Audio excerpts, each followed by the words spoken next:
Joining me today is oncologist Dr. Sandy Cutaia, director of the Neuroendocrine Tumor Center at Mercy. Thank you so much for coming in. Thanks for inviting me. So here's a fact that jumped out at me, Dr. Cutaia. Black Americans have the highest mortality rate of any racial and ethnic group for all cancers combined and for most major cancers.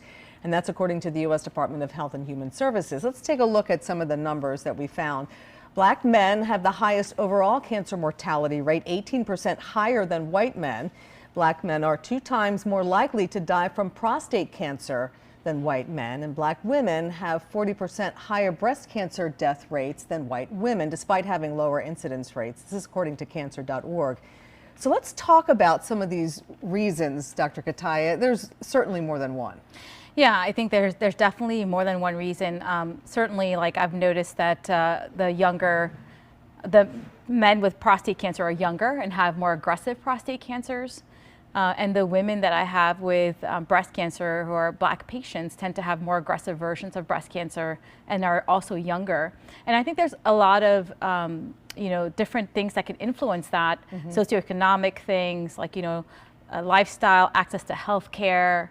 In fact, what they looked at was the highest obesity rates were in younger black women. And maybe patients don't have access to the best nutrients, the best foods, get transportation to their healthcare appointments or have access to healthcare close to them. All of that plays a role, as well as genetic factors that we're not fully aware of. Right, and maybe not getting the opportunity to do pre-screenings. Yes, that's part of it too, is just coming in to get screened and doing preventative care. And I think, what's challenging for us as oncologists is a lot of the studies that have been done that have established the standard of care of this is what we need to do for this type of cancer have been done on patients with Eastern European ancestry. And we have not been able to recruit black patients to clinical trials for many reasons, including what happened to Henrietta Lacks many years ago. Right. There's a distrust. There's a distrust. But it's very important to do studies in those patients because their cancer doesn't behave in them in the same way. Right. So what do we do? So as a physician, I know you think about this a lot.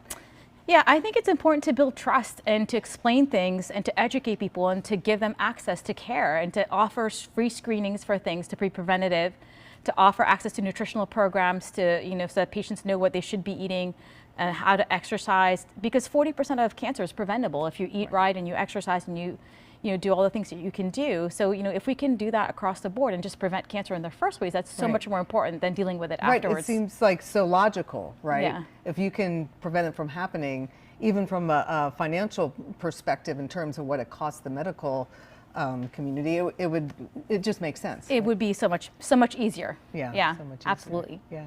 Thank you so much for coming in. Yeah, thank you for having me. And this is a very important topic. Thank you for doing this. Well, we'll look some more into it. Yes, okay, in the future. Thank you.